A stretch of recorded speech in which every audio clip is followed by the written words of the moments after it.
Hi, welcome to another Lawn Fawn video. I'm Kara, and today the squirrels are going nuts for some nuts, and we're using the Peekaboo Pop-Up to do it.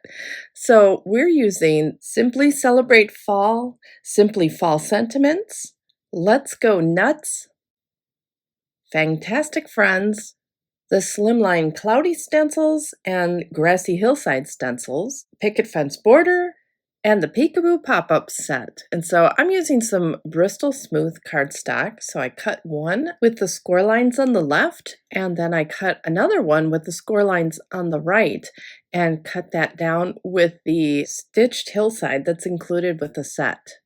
I also cut out some clouds that are also included. I cut one of the three mechanisms, but I'll show you that later. And I have a canned pumpkin rectangle for the back.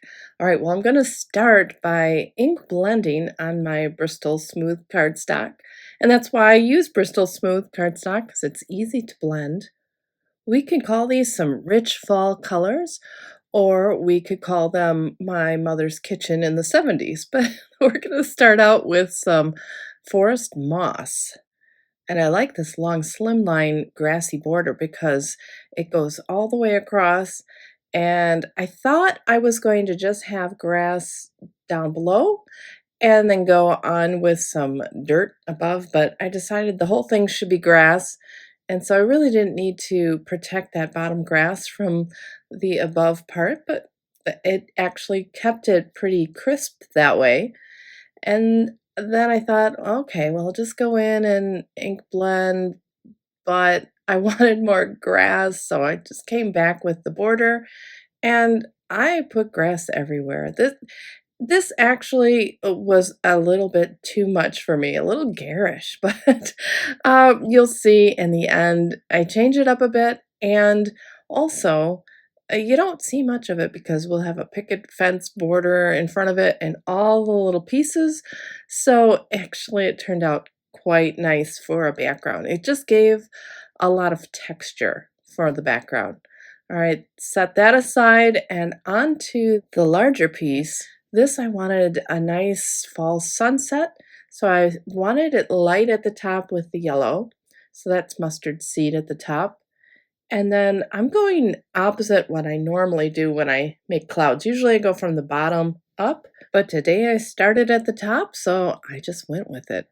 My next layer was spiced marmalade, and then onto rusty hinge, just finding a different part of the cloud line to use. And then I'm keeping this background pretty solid, so I'm coming back in with the yellow. I don't want my clouds to have too much white at the top. I'm putting extra clouds in here later, and so that's where the lighter white clouds are gonna kind of pop off this background. All right, a little more rusty hinge there, a little darker, and then onto the aged mahogany, blending that up into the next clouds. I want to really deepen up that color and make sure that I'm going down far enough so that when I put that hillside on there, it goes all the way down. Put a little orange at the top for the clouds to kind of have that highlight, and then more of that aged mahogany. All right, so I have that background. It looks like evening in the fall, maybe about 4 o'clock. Here are those white clouds. You see they really pop off that background. So I want to shade them on the bottom portion so that the sun is reflecting off that part. So they'll just have some white at the top. And that's kind of how they'll look up there. So it's time to stamp out all the images that are going to be on this card. I'm using Lawn Fawn's Jet Black ink. It is Copic friendly, and I'm going to be using Copic markers today. Ink up all the images, and I'll stamp those down on some white cardstock. This is not that Bristol cardstock. That Bristol cardstock is great for blending, but not so great for Copic blending. So I'm just using some Lawn Fawn 80-pound cardstock for that. So I've got my squirrels, and they are going to just be E30s. So this is the E31, finding those shadows. I'm coloring them in with a lighter color to decide where those shadows are. Once I'm happy with that, I'm coming in with my darkest color now to get those shadows really put in there. And then I will come in with each of the colors going back down the line. So from that 37 to a 35, blending that out from those darkest areas. And then from the 35, I'll use the E33 to blend it out further, and then down to that E31. I'm just showing one squirrel today because I colored them pretty much the same throughout with all of the squirrels, but some of them have lighter tummies than others, you'll see. But for the most part, my squirrels all stayed the same. I like giving them that white or light tummy, but sometimes I get a little enthusiastic with my Copic blending and they just end up with brown. It's just the way it is. So here he is trying to get light. No, no, I blended it in. So he gets a brown tummy, but on some of them I refrain. You'll see that later. Now that I have it nicely blended, I want to add back in some of the dark shadows. So picking up that E33 to bring in a little bit more texture and a little more depth. But then I will also bring in the darkest one, the E37, and pick up the really dark spots, just adding a small amount in those areas again so that you can see the difference there. All right, those acorns are an E81 and 84 and an 87. There it is, 87 for the main acorn, the nut part, and then the caps are going to be in the E-teens. So it's a real contrast there. I looked up acorns and I thought, but there's such a variety. You can have kind of a greenish top and a reddish brown nut, but this greenish brown nut and reddish brown top also works. And so there's lots of ways you could do this. I decided to keep them consistent throughout and put a little bit of that E11 onto the green. I thought I kind of toned it down a bit. All right, onto those leaves, and I'm using the same sort of colors that I see in my distress inks that I used. So a YG91 and 95 for those green leaves. So they are more of an olive color. And there's that YG97 to darken things up. Some yellow leaves with the Y13, Y15, and a Y17. See, just like Mom's kitchen, harvest gold and avocado green, and a little rust as well. She had these my mom liked to decorate, so she had these canisters in her kitchen that were shaped like mushrooms. So you took the cap off the mushroom to get into the flour or the sugar or what. Anyway, I thought they were great.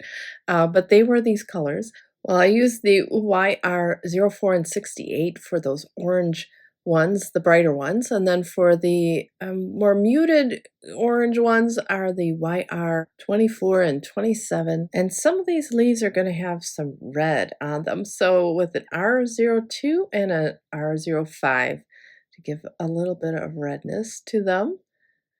Now, once we passed into the 80s, all of this went away, but yeah, we kind of brought in the powder blue and the mauve, but I don't know. I don't think we do that as much today or in the decades following that they had these certain colors of the decade, but yeah, I miss those mushroom canisters. I wonder where they are now. Well, onto these pumpkins. You can see I already colored up the branches and some more acorns, but my pumpkins are starting out with the YR04, 18, and 24, and 27, and all of these pumpkins are some variation or other of that combination of those four colors. So some brighter with the 04 and 18, and some of the duller brownish orange with the 20s. I wasn't sure how much I wanted, so I created 3 sheets of those. with the branches and leaves and such, and now I'm going to cut those all out with the coordinating dies. You see the banners that are on there. I was thinking that I would put that on the fence, but by the time I had everything filled out on this card, you would never see those banners. So I didn't use those, but those tree limbs are from Fantastic Friends, and those Simply Celebrate Fall pumpkins and acorns will be used. Cut it all out. Look at it all. I mean, how fun. And now some of those I'm certainly not going to use, so I will put those in a little mini Ziploc bag and tuck them in the pouch that I have that stamp set in. So that's kind of how I reuse things and make sure that I don't lose them. The little wagon and scarf are going to reflect that aged mahogany color that I used in the background. And so I'm using an R56 and 59, and then I'll brighten that up with an RV66, just kind of give it more of a pinkish color. The fence is shaded with a W3, so a warm gray, and that way it'll have some depth to it. And now that everything's ready to go, I'm going to address that grass. I felt like it was just a little too dull, so I sprayed it down to lighten it up a bit, and now I'm going to take some mowed lawn distress ink and ink blend on top of the whole thing. That'll brighten it up just a bit, but still keep the same color, or the avocado color that I'm looking for. It's just not as dull. So now I can put my card together, and I'm going to start by finding those score lines on the main piece, the back piece, and I'm folding them like a Z fold, so forward and then back. And then for the grass portion of it, I'm going to fold it the opposite way. That way, the two sides will meet up with each other, and it will be easy to see once I start gluing them down. All right, now there is a mechanism that will send my little squirrel flying in the air, and so I want to put that together next. There are three different mechanisms. The one I'm using has two score lines, so I'm going to fold both of those towards each other. So it'll kind of look like a trapezoid there. Now I want to get my panel ready, so I'm going to glue down one side, the side that I'm going to attach the mechanism to. And so I have my jumbo glue tube there and gluing down just the one edge. I'll open that up. And before I ink blend this little mechanism, I want to see where I want it. So there's that little triangle there, and that's the only thing that's going to be attached. I'm going to use some adhesive to temporarily put that down so I can see where I'd like it. And the way this gets set up is that that little triangle will be glued down or adhered, and the other two sides are parallel with the score lines. Putting my little squirrel on the end of that mechanism, and yeah, I'm really happy with where that is. So if he had a tree limb to come up to, he could reach that just fine. All right, so I'm going to take all of that off, and I'm going to ink blend it to match my background. So using those same colors, so I used whatever was on my brush, and now I'm using some spice marmalade and a little bit of mustard seed, and I'll put some aged mahogany on the bottom there. So it's got the full gamut of the background with it.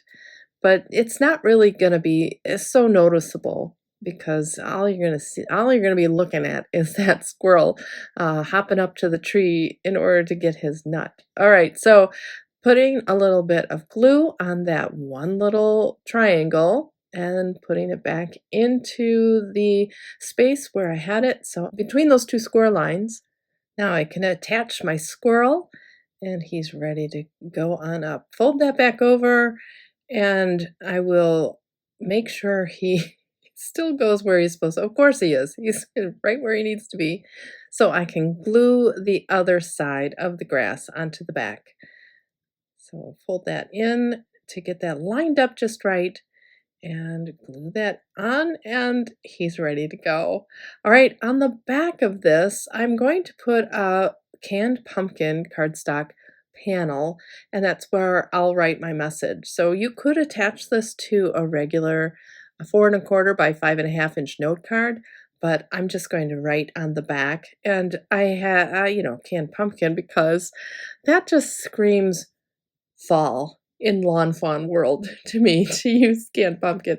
All right, well, now I want to put on my little fence on the front, but I would need to score those picket parts right where the score lines are. So I made a little mark with my fingernail and then score it with my scoreboard, and now it will fold right where I need it to fold. Now, sometimes when things are folding back and forth like that, it's helpful to just cut it instead so that it doesn't have that extra bulk kind of making it move a little funny. So after I glued and trimmed it up, I just decided to make a couple of cuts right at that one seam so that it moved freely. Now that the fence is ready, I'm going to arrange all of my little pieces, and I'm starting with this great line of pumpkins there. And here's my wagon, and I'll put some piles of leaves in the background and a few acorns down in the front, just finding how I want to arrange everything so that I've got a great scene going on here. Lots going on. Glue some acorns into the wagon, and this little squirrel's going to be pulling that wagon. And then I'm going to create kind of a tree up here that's off screen, off the card, with some different limbs, just kind of make it look like there's branches there, and make sure that I can put some nuts on there for that one squirrel to leap up to get. And now this squirrel's going to be sleeping in a tree on the other side of the card. He already has a few nuts in hand, so he's pretty satisfied. I'll trim up those acorns on the edge there, and then put on the little pieces in the background. I'll add in a little rake, and then I'll open it up and see where that squirrel comes up to put those tree limbs in. So I'm going to glue those on and make sure that he can actually reach those nuts. And once I have those tree limbs put in, I want to put some clouds, tuck those behind the tree limbs. So here's a larger cloud, and then another one I'll tuck behind that.